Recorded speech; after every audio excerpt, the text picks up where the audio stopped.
Lee Stranahan's about to show up there somewhere. Lee, are you on yet? Yeah, hey, Garland, how you doing? Oh, my gosh, there he is. I gotta say, Garland is getting when I was on last time, Garland, I ended up as I mentioned to you, interviewing a guy who I really wanted to talk to. Remember I told you the story, right? Yes. Yeah. So in this case, you've gotten the worst deal in the entire Unity for Jay thing, which is Garland, who I do a radio show with on Radio Sputnik every morning, gets to interview me. That is crazy, man. I'm sorry, Garland. But at least it makes it easy. It makes it easy. So here's what I wanted to do. You got to talk to Susie, so that was awesome. Yes. So question, Lee, let's get into this. One of the things I think that that we found is the tie between how they've utilized this whole Russiagate thing to use it to attack WikiLeaks, to convince people that Russiagate is real, and therefore, if Russiagate is real, WikiLeaks must be Russian Kremlin puppets, et cetera, et cetera. And we get back to Russiagate. So something you've done a lot of work on, and I know a lot of people who are watching this might not know anything about. And so let's talk about a little bit, and I think it's important. This Magnitsky Act, this Bill Browder thing, which is it all comes back to it. And of course, Bill Browder and his people are, kind of headquartered out of London, and the connections are there between them and attacking Assange. So maybe you could start by giving people a little background on the Magnitsky Act, Bill Browder, what's behind it, et cetera. Well, okay, so let me get to the Magnitsky Act, but let me bring up why I think it's important now. I think it's very clear that Assange was taken out 6 months ago because he knows things. For instance, he knows where they got the material from. And don't forget, Assange had offered to tell. Remember, Dana Rohrabacher went over. Yeah. And Assange, it's not like he's saying, no, there's no way I'll do this, but that's a bargaining chip for him for his freedom, right? Mm-hmm. Makes sense, okay? Now, they don't want to expose what Assange knows, because Assange could, I have no idea what Julian Assange knows, and neither do you. Nobody he does. But he could end this whole Russiagate thing right now. He could come out and say it was John Smith, this kid in his basement or whatever. But let's say it was that, right? It's John Smith, this kid in his basement, Anytown, USA. That's who it was. Complete proof. Oh my God, that demolishes the entire mainstream media narrative for the last 2 years. Therefore, when it's starting to fall apart at the seams, that narrative, that Russiagate narrative, and let me give some examples of when I say it started to fall apart by the seams. No one knew who Peter Strzok was. When Julian was, I'll put it like this. I'd have to check my calendar, Garland, but tell me, I think when Julian was silenced, nobody knew who Peter Strzok was. Agreed. I think that's only come up within the last 6 months, Strzok and Page. Correct? Am I right on that? Yeah, you're right. Okay. So think about this. So that exposed a lot of bias in the Department of Justice. That exposed bias in people who are handling the DNC email case, because Strzok was on that as well. Oh my God. Now the Russiagate narrative, it starts to become, that's a little bit of a tatter, because you go, gee, there's obviously political bias within the FBI. Now we have some proof from the text that they really were talking about politics. So this becomes very, very, very dangerous for who? For what we call the deep state, the surveillance state, the FBI, the DOJ, right? But it also becomes very dangerous for the mainstream media, who we've talked about this a lot on our show. Where's the mainstream media support for Julian Assange? He is a journalist who, if you're a journalist, you should be very concerned that a publisher and a journalist can end up being hounded into effectively exile in a foreign government's embassy, can get citizenship to that country and still be silenced under pressure from the powers that be, like the United States, into even more silence. They take away his means to communicate. That should frighten you to death if you're a journalist, because it could happen to anybody, right? If it happened to Assange, it could happen to Sy Hersh, right? Why not? Why couldn't it happen to Sy Hersh? Why couldn't they say, gee, the stuff you reported on bin Laden, that revealed national security? Yeah, Sy-Hersh admits he has CIA contacts. Gee, let's get some charges filed against him. Now, the Magnitsky Act, let me tie this in because it's important. And I'll tell you the conclusion first, and then I'm going to explain how. The Magnitsky Act allows that to happen. It helps aid that in happening. And what the Magnitsky Act is, people have heard about it, relates to Bill Browder, this hedge fund manager from Russia, and it's part of the Trump Tower meetings about the Magnitsky Act. And what people hear it described as is the Magnitsky Act is a way of sanctioning oligarchs in Russia and Putin's friends, right? You and I heard that recently. Remember, we played on our show, Garland, a clip from the Colbert Report, where Stephen Colbert gave almost that. Am I right? That's pretty much the way you described it. Almost word for word. Yeah. So. But you think, okay, so what does it really do? What the Magnitsky Act really does is it takes a group of people, freezes their bank accounts in the United States if they have any, and keeps them from traveling to the United States. Okay? So if you're on the Magnitsky Act list, you can't, your money's held. Now and you can't go into that country. You might think, okay, I'm safe because I'm an American citizen, and the Magnitsky Act only applies to foreigners. See, because if you said that in the U.S., you'd need a process. Does that make sense? If I'm going to see your bank account in the U.S., I need a process. But with the Magnitsky Act, there's literally no process. What I mean by process is I'd charge you, I'd file charges against you, I'd take you to trial. Do some kind of investigation. Yeah. That's right. With the Magnitsky Act, they literally have a list of names that was given to them by Bill Browder. This is not a group of people who were ever indicted for anything. This is not a group of people who have been found guilty by some tribunal, any tribunal, the UN, anybody, nobody, the Atlantic Council, the Boy Scouts, nobody voted for them. Literally, Bill Browder gave them a list of names. And it turns out that the list of names happens to be people who were trying to prosecute him for tax fraud. That's what the list is. Cops, literally, and you know this, it's true, right? Right. So but we're safe, right? Because we're Americans. Not so fast. Bill Browder's going around the world getting the worldwide Magnitsky Act, the global Magnitsky Act, he calls it, which means he's just got it passed in Canada. So Garland, you're going to go to Canada in October, right? And because marijuana is going to be legal, it's a historic thing, and Garland wants to just observe. You're like an election observer, really. Yeah, precisely. Just go with it. Just agree. Yeah, precisely. I'm simply going there to observe the cultural shift. Nothing more. So imagine, because they've got the Magnitsky Act in Canada. This is literally true, Garland. Think about this. Canada could bar your entry if Bill Browder put your name on the list. And since we're talking about him right now, he could perceive you as an enemy. Mm-hmm. And literally, he could keep you from going to Canada. And if you had any money or investment there or anything, that could be seized.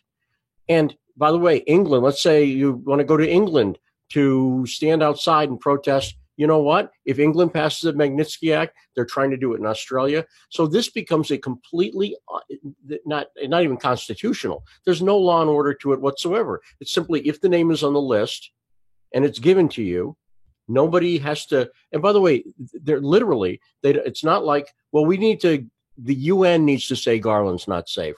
This is all it does is just a list. Here's who I want this done to, and they do it.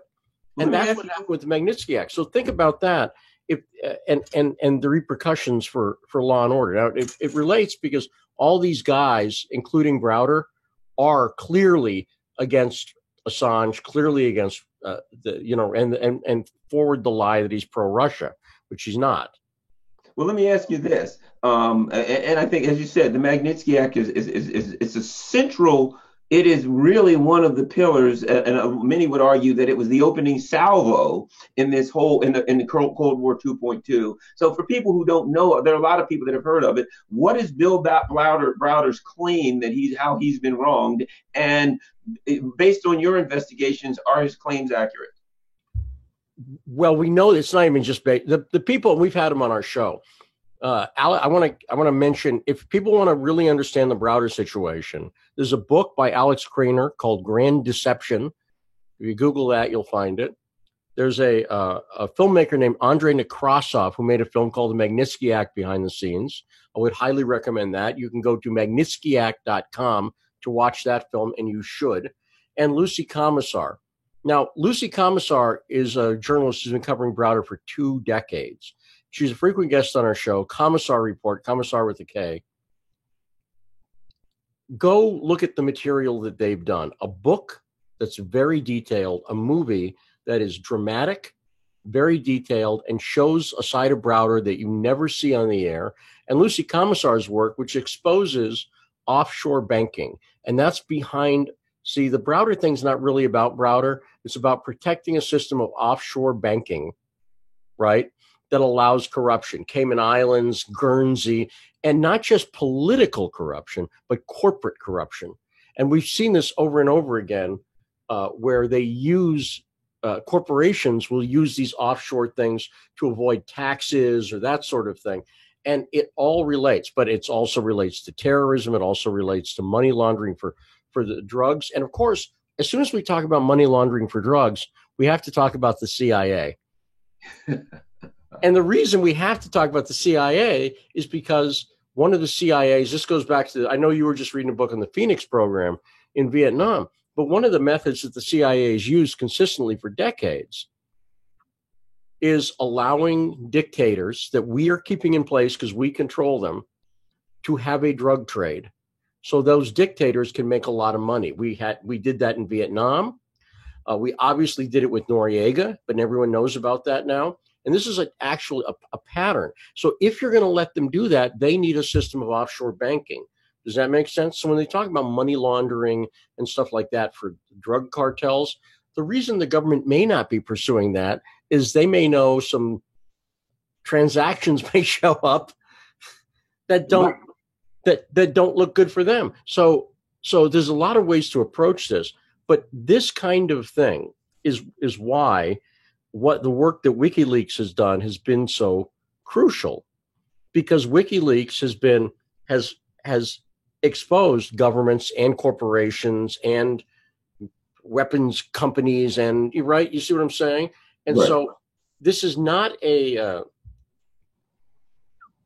one of the reasons I think the unity for Jay thing is so important, where there's unity, because you and I, as we host the show, people don't know, Garland was a Sanders supporter. I was a Trump supporter. But one of the reasons I think it's so important to have the unity for Jay movement is that people on the left are going to have a natural tendency to go more after the corporations' malfeasance. Does that make sense? Right. And people on the right are going to have a tendency to go more after the government malfeasance. I'm speaking broadly, but let's go with it. That's beneficial to everybody, because the real enemy is both sides. See, the real enemy is the corporations and the government. And so I think what's very, very interesting is Assange, I've said this before, the wide variety of people across the ideological spectrum but they're all anti-war. And the thing to know about Browder and the people pushing behind him, Michael Khodorkovsky, for instance. Michael Khodorkovsky is the Russian oligarch. He funded the Magnitsky Act. These guys are all hooked up with the war machine. You can't, when you see Browder's, okay, now that he's dead, let's talk about him. Browder's main ally in this is McCain. McCain was clearly the point man for Syria and the Ukraine coup, both of those things, right? And he's as close to Browder as you can be. He's the guy who put the Magnitsky Act forward, right? And he's also the guy who co-sponsored a bill, Senate Resolution 322 in 2006, supporting this guy Khodorkovsky. So what's happening here is the war machine, through groups like the Atlantic Council, which is also tied into this because they're NATO, right? All of this stuff fits together. Browder is actually a part of a bigger puzzle. And the bigger puzzle here is the war machine, the military-industrial complex, that sane people on the left and the right, libertarians, Greens, whatever, all oppose, and at a time when the anti-war movement has been largely shut down and neutered. And I will point out that partially it's been shut down because of George Soros's involvement, because Soros is a guy who has funded the left, but he's also funded the Atlantic Council and their military industrial complex. And he talked about this in an interview. I got to play that interview. I haven't played that for you yet. He talks about the dangers in like the 80s, in the 80s or 90s. He did an interview with Charlie Rose. And he's very smart. He talks about the corrupting influence of money in NGOs. And he said, I'm putting a lot of money into it, but there's a danger that when someone picks up the check, they do the bidding of look, if you want a check from Soros, you got to go along with his agenda, right? Right. You can't attack Soros. Let's put that on. You can't attack Soros. So if you see him doing something you don't agree with, you might lose that check. So what's happened is, and once you understand that he gets that, then you'll see that him paying off I think this is why the anti-war movement's been decimated in the U.S. And what I'm really hoping is that it makes a comeback very soon, that a bigger than ever anti-war movement unified among the left and right comes together. And I think that these Unity for J meetings, shall we say, right, interviews, events, could be the start of that. I honestly believe. Let me ask you a question. Yeah. One of the things that was asked me was an interesting question, and I'd like to get your feedback on it. And it was, do the U.S. government, do they really want to bring Julian Assange here and deal with these questions that it'll create? Will the media take his side and cut their own throats? Will the ACLU jump in on his side or get out of the way if they or not? And if so, they'll take a lot of heat. So if they bring him here, he creates a firestorm of controversy, number one, because you've got some organizations that are going to have to decisions to make. Do they go with the government? Do they go with Assange? And if they do, then they become inconsistent and cutting their own throat. So the question becomes this: do you really think they want to bring him here? They just want to shut his mouth? They want to hide him? What do you think about that question? It's obvious they're struggling with what to do about it, because the fact is, if they really wanted him here, he would be here. Does that make sense? Right? Yeah. If they really wanted him here in the U.S., they could apply the pressure. This is not through Ecuador's resolve. So they've shut him up, which is the first thing they wanted to do. They shut him up. And this creates a problem, which is, so really what we're dealing with here is a sort of standard game theory thing, a prisoner's dilemma thing, right? Which is, how do you negotiate your way out of this through strength? And the strength here is interesting because there's a slight paradox. Is Julian Assange important? Obviously, yes. Julian Assange as an individual is important. But what you want to do is convince the powers that be that whatever they do to Julian Assange, the movement goes on, WikiLeaks goes on, and leaking goes on. So in other words, and this is just true, what Julian started goes on whether Julian's here or not. But that's a paradox because, like I say, also, but he's important. So there's both of those things happening at once. But right now, the government doesn't know what to do. They kind of know that if they extradite him and bring him over, it creates a new problems. So just keeping him shut up right now, I think, is fine. That gives some wiggle room to try to convince them that it really would be a bad move. In fact, the best move would be for you to stop this foolishness and let him go. The problem is Trump, who at one point clearly was amenable to that idea, right? You'd agree. There was one very early. Yes, has been largely talked out of it by people like Mike Pompeo in his administration that I personally, as a Trump supporter, don't want in his administration. I think Pompeo's awful. Awful. I think Gina Haspel is awful. And these are the people who are advising him on an issue like Assange. So for reasons not connected to Assange, they need to go. But an added bonus is it'd be if we had a guy like Rand Paul advising him more. Does that make sense? Yeah. We'd have a more sane policy. If Donald Trump, and he doesn't, because I know information is being kept from him right now. If he really understood what's going on, I think he would want Assange freed. If he really understood the depth that the DNC was coordinating to take him out. And you know some of the stuff I'm talking about. Yeah, absolutely. Like the Browder thing that we just talked about. He doesn't understand that at all. The president does not understand that at all. He's being lied to about that, right?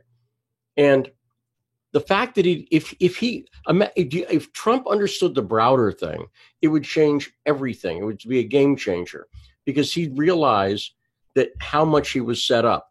And then he would start to look at it and go, wait a minute, if they created this whole Russia narrative, which they did, the Democrats, you know who I'm talking about, the people, the Democratic operative, Alexandra Chalupa, the people Hillary Clinton put in place to take out Bernie Sanders, the communications director, Luis Miranda, these people, that specifically, the people running the Democratic Party. So I'm not talking about Sanders. The opposite, the people that took Sanders out. If he understood that they had set up the Russia narrative, then he would see, don't forget, what's the big rap against, what is the big rap right now against Assange? It's he was helping Russia and helping the GRU, right? That's what it is. Yeah, yes. With Mueller's indictments, Mueller's saying, oh, look, it was the GRU. We're saying definitively it was these people at the GRU. As they don't know who it is. They made that up. The Mueller team made that up, but they're using that to demonize Assange. So I think there's a weird dilemma here, which is you have to solve both problems. And to some extent, and this is the other problem that I understand people, if people don't like Trump, whatever, I have no problem with that. You can have your own opinion on Trump and everything else. But you have to understand that to help Assange, it would also in a weird way help Trump. And you've got to deal with that. And you've got to realize that if Assange revealed the truth, it would help Trump because it would get rid of the Russia narrative. Does that make sense? Yeah, it sounds to me like what you're saying is if we get the truth out, we'll be better off. Don't worry about if it helps Trump, if it helps this person. Don't be like, okay, well, that helps Trump, so I don't want to do it. That's exactly right, yeah. Sure, it'll help Trump. It'll help. The fact of the matter is this, it will help us all if the truth is out. Yeah. And if you have other issues with Trump, I'm just saying you have to realize that is going to be one side effect. If you demolish the Russia narrative, it clearly benefits Trump. But that's not my reason. I'm a Trump supporter, and that's not my reason for you know me. About this too. This is important. What you just said, and that's the other part, and that is that the RussiaGate narrative, and a big part of that being, Assange helped with the the DNC emails and all that. That a big part of that. Oh, I hate that. I just lost too many things going on in the room. I lost track. But you summed up what I said better. I knew it. I did. I'm telling people don't worry if it helps Trump realize that could be a side effect, but don't sweat that part. This is important. You brought something up, and that was Mueller charged a bunch of anonymous names in Russia that he knew would never come here. But there was an error because they charged a bunch of people, but one of the companies decided to get an attorney and to actually challenge the suit, and immediately Mueller's team started freaking out and like, oh no, we didn't know that was going to happen, and asking for more time. That hasn't been working out very well for him because it was a fraudulent indictment in the first place. I think they might have learned something from that, in that if they go after Julian Assange and say, okay, we're going to charge him with this, and they get here and then he gets attorneys, they're kind of facing the same thing. So I think that may be one of the things they're looking at. We've already ran into that when we put forth fraudulent charges. If somebody challenged it, we have problems. And I think that you think maybe they're considering that when they think about possibly charging Julian Assange with, again, fraudulent charges. I agree. They've got themselves in a pickle right now, which is and look, the agencies that are worried about this are the big ones. The CIA is very worried because Brennan was involved in all this stuff. And again, these are all, you know, I mean, it's an old cliche that politics makes strange bedfellows, right? It is an old cliche, but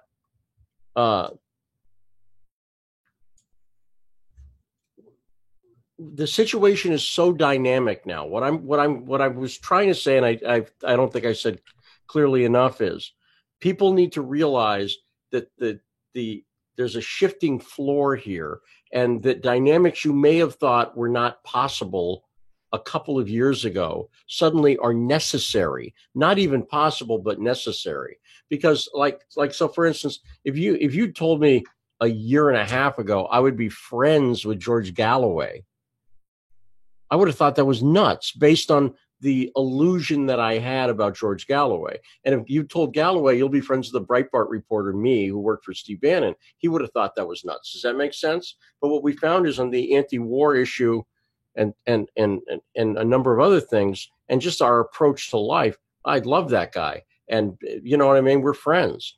And people need to break out of the old paradigm for this and see that what's going on with the Assange thing is bigger than the left-right narrative. It's bigger than the left-right narrative, which is all smeared around. Who Soros? What is he? Left, right? Clearly funds the left. On the other hand, he's an arch capitalist who makes his money as a hedge fund manager and manipulating currency, which is not exactly a Karl Marx's dream. Right. So that's what becomes very, very interesting. Well, let me ask you about something else. We only got a few minutes, but I want to ask you about this. You know, I think it's interesting that Assange is in London. They've got something going on right now, the Skripal case. And to me, it demonstrates how powerful and how much afraid they are of Julian Assange. Because if Julian Assange were commenting on the Skripal case, if WikiLeaks were to release some inner emails about the Skripal case and people were to find out that it's a fraud, literally a government of a major a nation, the UK, could fall. And I think, you know, I see him when it comes to the Skripal case. I think that's a perfect example of why they're afraid of people like Julian Assange, because that case has completely fallen apart. And someone like Assange puts out the information and entire governments fall. And that's a major problem for them.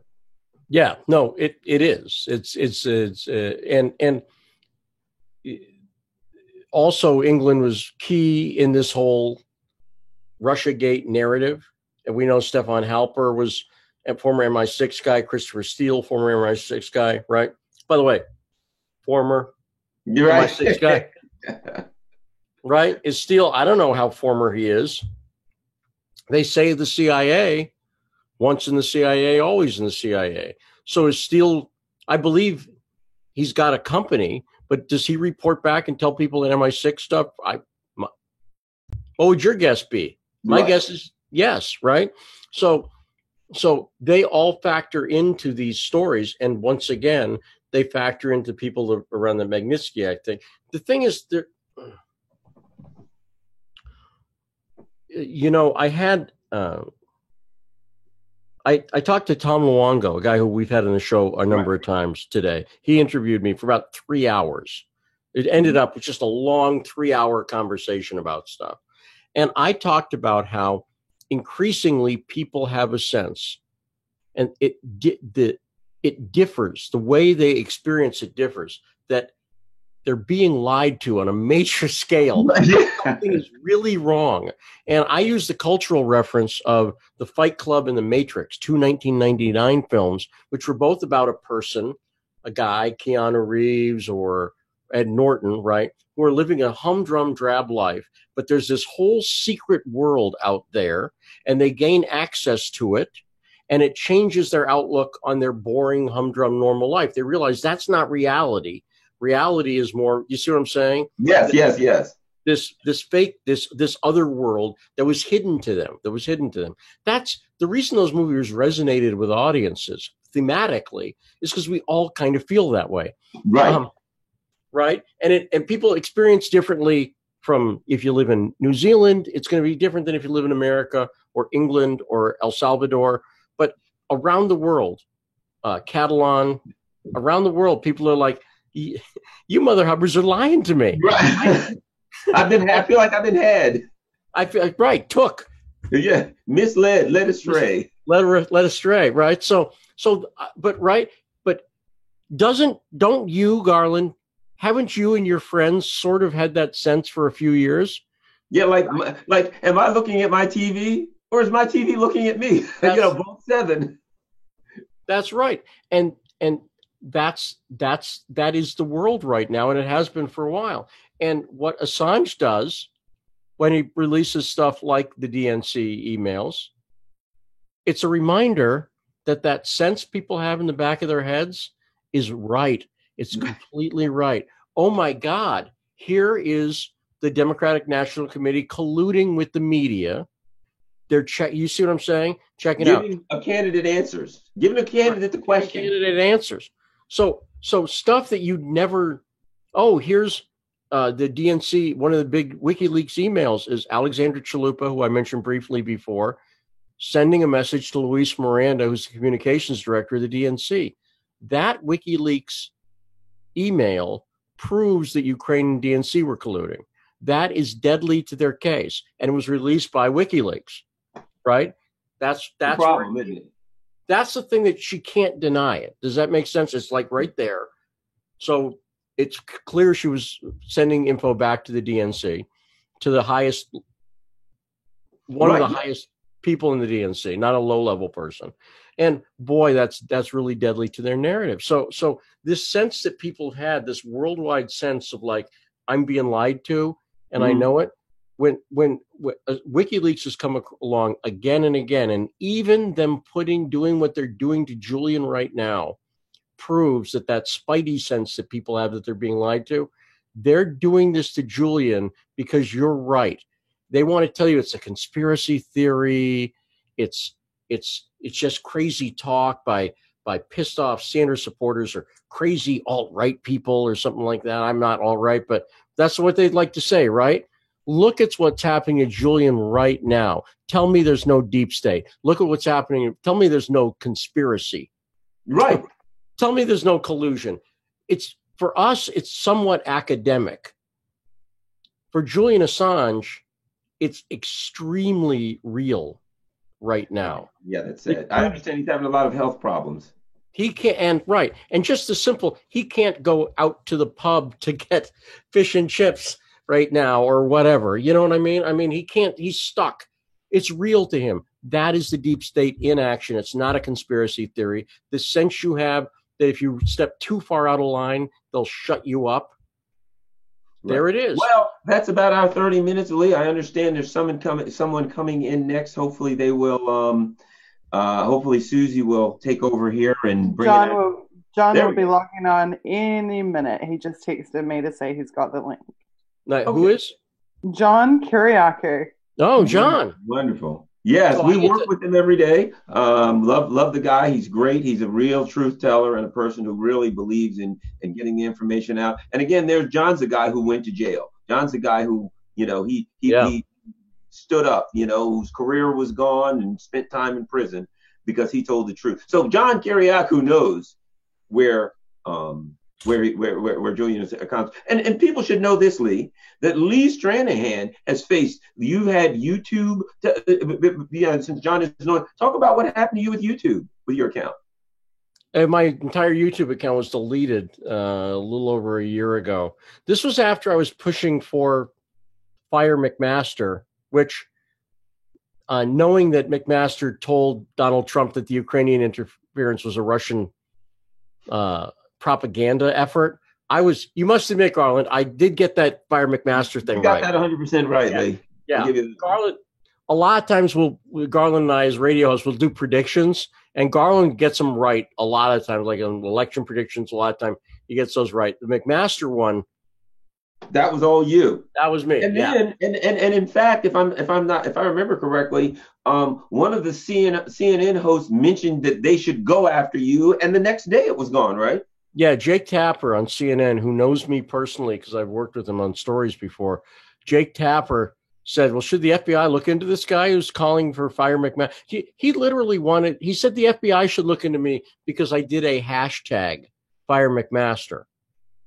I want you to think about that. A journalist who actually has my personal phone number said on CNN that the FBI should go after me because I did a hashtag.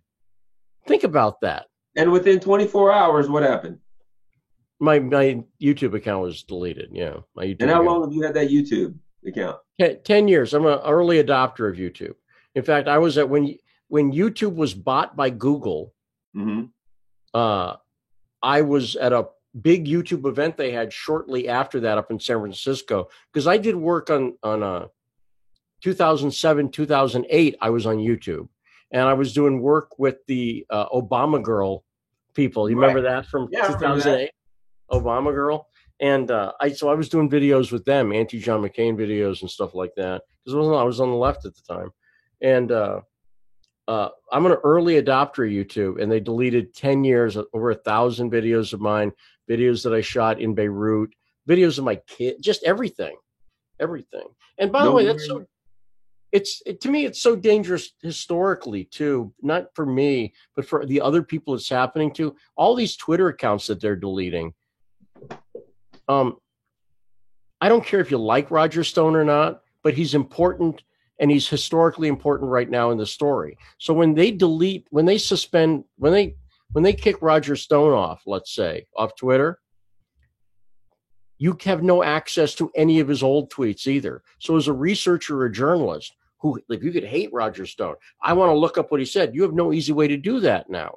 But let me ask you this way. If in fact, say a Roger Stone, if they make claims against him and you want to look at his old tweets and look at his history to see if those claims are accurate, by the same token, they close down that history too, right? That's what I'm saying. The whole account, the entire account gets deleted. And so the entire everything gets deleted. So I'm actually trying to get word to Jack that as a journalist, like Jack Dorsey, the guy who runs Twitter, through Ali Alexander, who's a guy who talks to Jack sometimes, I'm saying, look, treat this seriously as a journalistic platform. But on YouTube, it's also very dangerous too, because all these accounts that are being deleted, like I said, when they deleted 1,000 videos of mine, there was material there. And when I go through my old blog posts, lots of videos that I was linking to on YouTube are gone. So I'm trying to, one of the things I'm telling people now is start digital stockpiling. Right. If you see a video on YouTube and you have the ability to download it and you're like, oh, this could be useful, download it. Because later, a year from now, we could go, hey, remember that video of fill in the blank? They pulled the whole account down. Does anyone have a copy? And if 50 people around the world have a copy, we'll figure that out. We'll be able to get to that copy. That's all you need. Kind of like when people delete a tweet. Some elitist makes a tweet that people wouldn't like, and somebody screenshots it, and then they delete it, but it's too late. That's right. That's exactly right. And so I really think people need to start doing that with videos and other. If you see a document that you think is important, download it. And just, do you know how cheap thumb drives are now? You can get a gigantic thumb drive for $10, right? And stick that stuff on a thumb drive and just put it somewhere offline, right? Keep it. If a few people do that, if dozens of people do that, we're going to save history, because as this stuff starts to get deleted or diverted, it's a very dangerous situation. But if someone's got a copy of the file, then everyone can get a copy. And they delete it again? Okay, you still got a copy. You see what I'm saying? So, Susie, do we have John Kiriakou yet?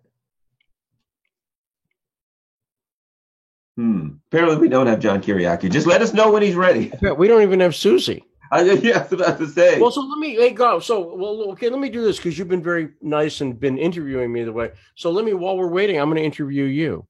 All right. But one of the things. So this is let's get this out of the way. This is the first time you've done the Unity for J event, because they're having trouble getting in touch with me, basically, right? That's all. But when you look at the, I think I might be looking at John. There we go. Oh, really? And I was just going to ask you that's John Kiriakou. So I'm going to step aside and allow a true celebrity onto the Unity for Game. John, great to see you. I am out.